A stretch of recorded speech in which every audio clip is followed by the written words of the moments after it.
Sunnah followers, protectors of the Sunnah. Sunnah followers, protectors of the Sunnah.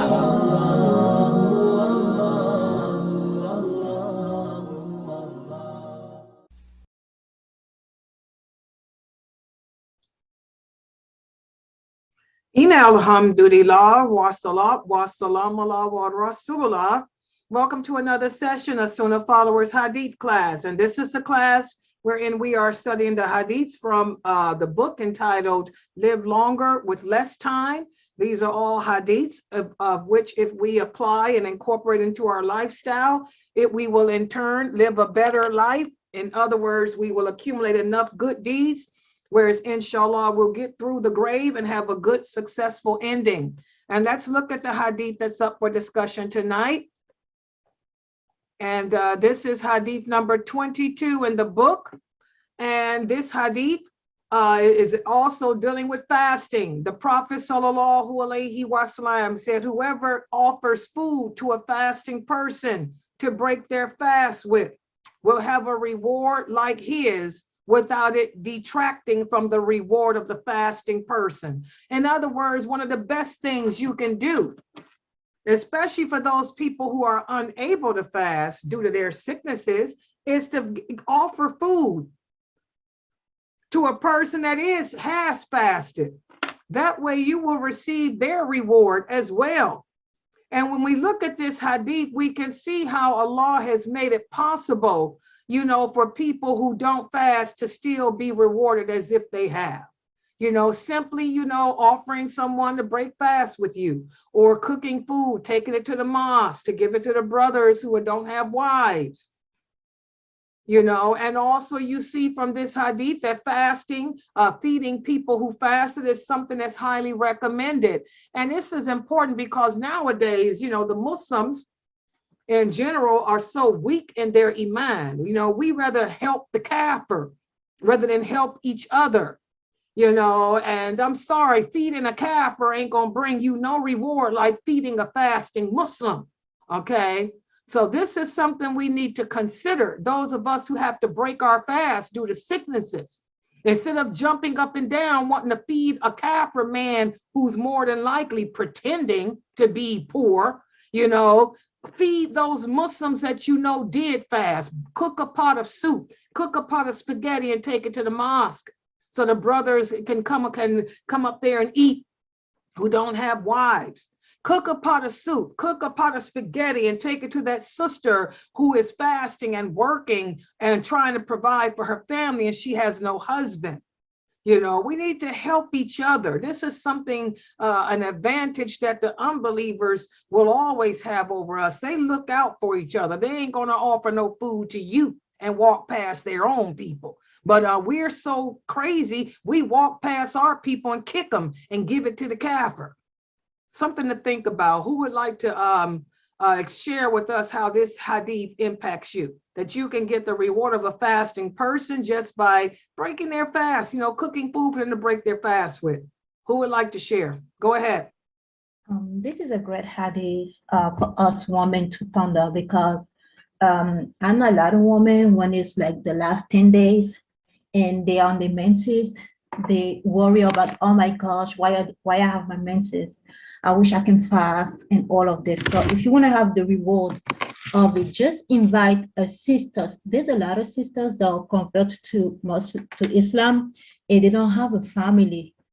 All they have is a Christian family. So you can invite that sister over your house so she can break your fast, so she can break her fast, and you're gonna get the reward of it instead of just complaining of why you have your menses. Exactly, guys, that's a great idea. Look at all the new converts. The new converts, they don't have Muslim relatives. So this is a good idea to do. Rather than throw your money to that homeless kafir who's probably pretending, or who is capable and able, but chooses to live in a box because they don't want to pay the government no money. Why don't you cook a dinner and invite those sisters that converted to Islam, those new Muslims who are in need of guidance, who are in need of mentorship, and they are fasting. Invite them over to your home and not just feed them, but then get them to log on to your big screen TV to watch Sunnah Followers so they can ask me questions live. Introduce them to this website. Let them know, introduce them to the true knowledge of Islam. These are things we can do rather than take our money and just give it to the unbelievers, when you shouldn't even be worried about them. You should be concerned with helping your brothers, your sisters in faith. A great idea for those who can't fast because of a sickness. Invite the new converts to your homes to break fast and with you, with food that you've cooked, so you can get the reward of their fast and also reach out to them. Anyone else would like to share? Good job, Awa. Sabrine, you got something to say? Wait a minute, she got her mic. Okay. Oh. That really makes sense. It really makes sense for us to want to feed. I fully understand why we're not supposed to. I mean, during the Ramadan, instead of giving it to non-Muslims, that there are Muslims that are fasting, and they don't always have food. And why give it to a non-Muslim that doesn't even respect your religion most of the time, when you can give it to a Muslim that has fasted? And that really makes sense to do that. And to invite them in your home, that is so warm. You couldn't do that with somebody off the street, that's not a Muslim. You couldn't do that, but you could invite sisters to your house. Sister, would you like to have iftaar with us tonight? It's just going to be me and some other sisters. Would you like? Your children are welcome. And that's such a warm feeling, and it makes you feel so good about being a Muslim, being around Muslims. Yeah. So it has a lot of benefits. You can read the Quran, read the Hadith, and as Layla said, watch Sunnah Followers. Some people don't know about Sunnah Followers. Yeah, let me share something with you guys. That's why this Hadith is really touching me. Just today, as a matter of fact, after I had, y'all saw me on the phone, I was talking to my mother, and then I got interrupted with another phone call. One of the sisters who listens to me on Facebook called me. This is today. Y'all saw me talking to her. She said, "Oh, Sister Layla, can you tell me, did I do this good?" She said, she lives here where I live. She said, "I broke my fast around the same time you did." She said, "And look what I did. Let me tell you what I did." She was so proud. She said, "I went outside before I broke my fast. I was given dawah." I said, "Oh, really?" She said, "Yeah, I was standing outside, downtown." I said, "Downtown? Okay." She said, "I was downtown giving dawah. She said, "I was passing flyers out to the Kafirs, trying to call them to Allah." She said, "And so I invited a bunch of them." She said, "I invited a bunch of the Kafirs to come, to follow me home, to come home with me. I invited them to my house, for iftar." And I was quiet, listen. She said, "And it was 3 men and 1 woman." She said, "I invited them to my house." She said, "I had already cooked food and we all sat down and broke fast together.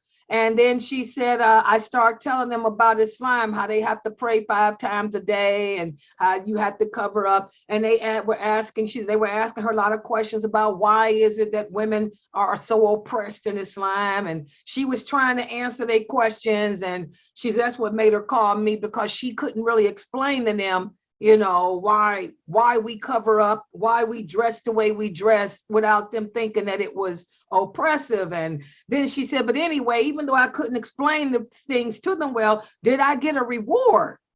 I said, "First of all, don't ask me. Allah is the one that can answer whether or not you got rewarded."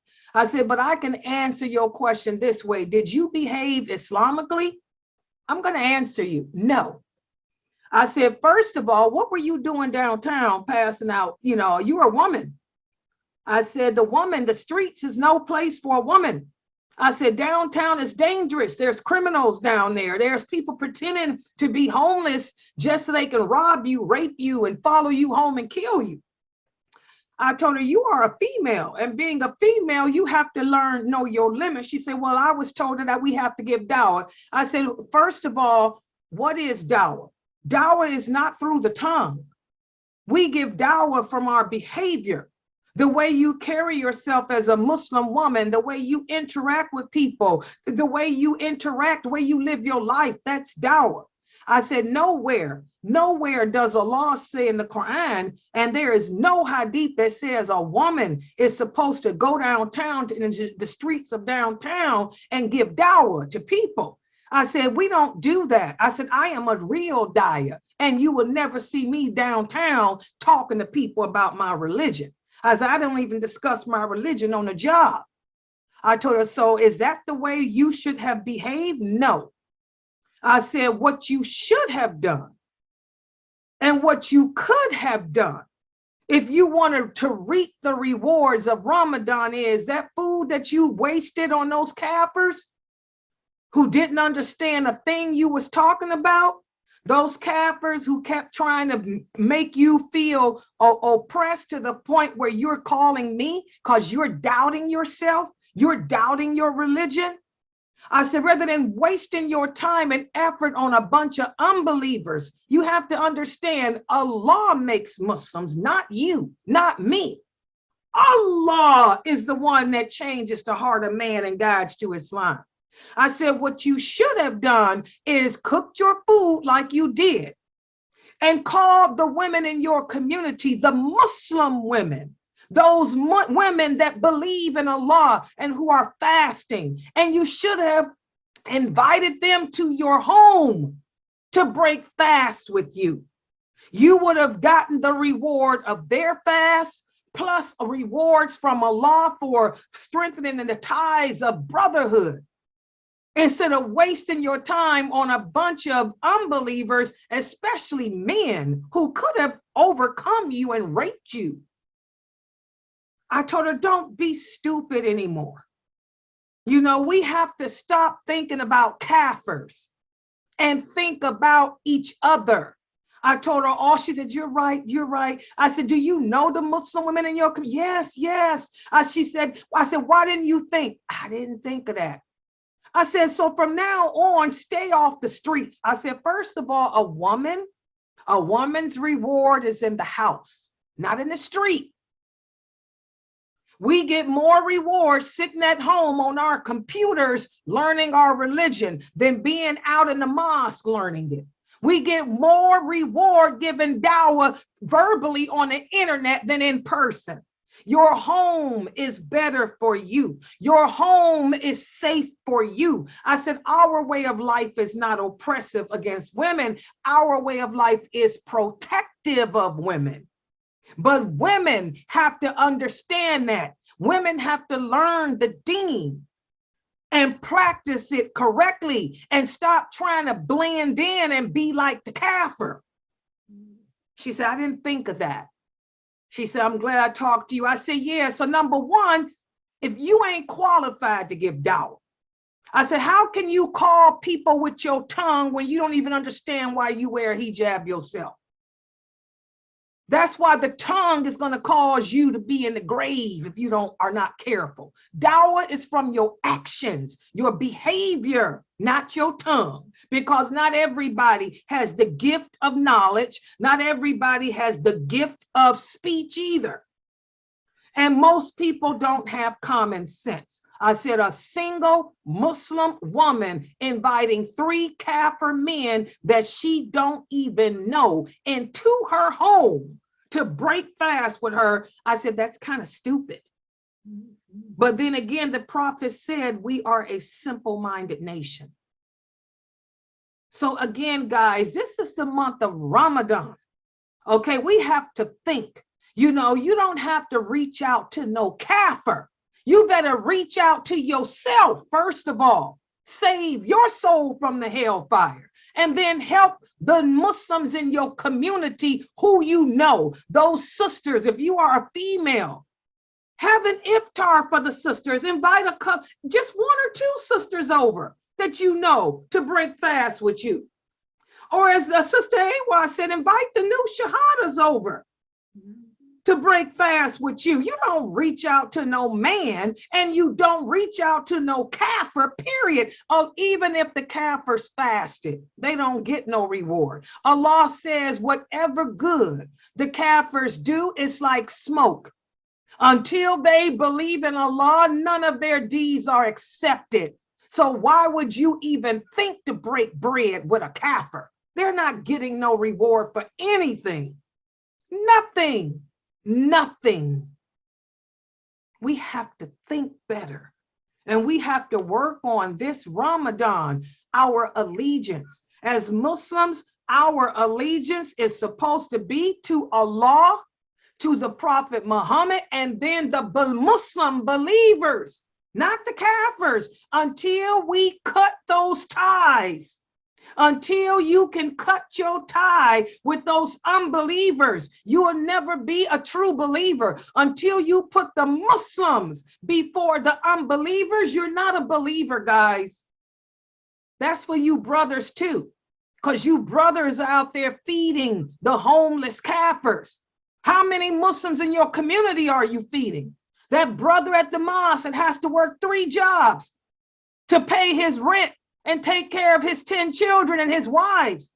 He's in need of your charity, not those Kafirs on the street that got the Meals on Wheels and the Red Cross helping them.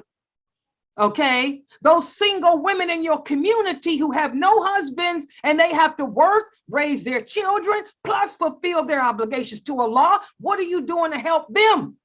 Are you having iftars for them? Are you giving them free food? Are you giving them free meals? I see a lot of these mosques doing a lot of donations for the Kafirs, but how many of you are helping the Muslims in your community? And there's needy Muslims in every community. Every community. Show me one community that doesn't have a single woman. They're everywhere. They're needy. Show me one community where a brother ain't working 2, 3 jobs to take care of his family, and he ain't selling drugs to do it. They're everywhere. We got to help our people first. Charity begins at home with us. With us. There's no Muslim organization to help us. The Kafirs got all the organizations to help them. They don't need your charity. Take care of home first. Something for us to think about as we try to change for the better during this month. Anybody else would like to contribute? Let's put this hadith back up on the screen. Again, the Prophet sallallahu alaihi wasallam said, whoever feeds a person who has fasted will have a reward like his without it taking away from his reward at all. Again, guys, rather than reaching out to the Kafirs who don't need you, okay, reach out to those Muslims in your communities. The ones that fasted, you're going to get their reward without it taking away from them. A lot of us complain because of our sicknesses and how we can't fast. Well, here's a way to reap the reward of fasting without even doing so. Let's bring the charity home to ourselves instead of concentrating on Kafirs all the time. All right? Okay, I'd like to thank everybody for joining and participating in this session of our Hadith class. Subhanakallahumma wa bihamdika ashhadu an la ilaha illa anta astaghfiruka wa atubu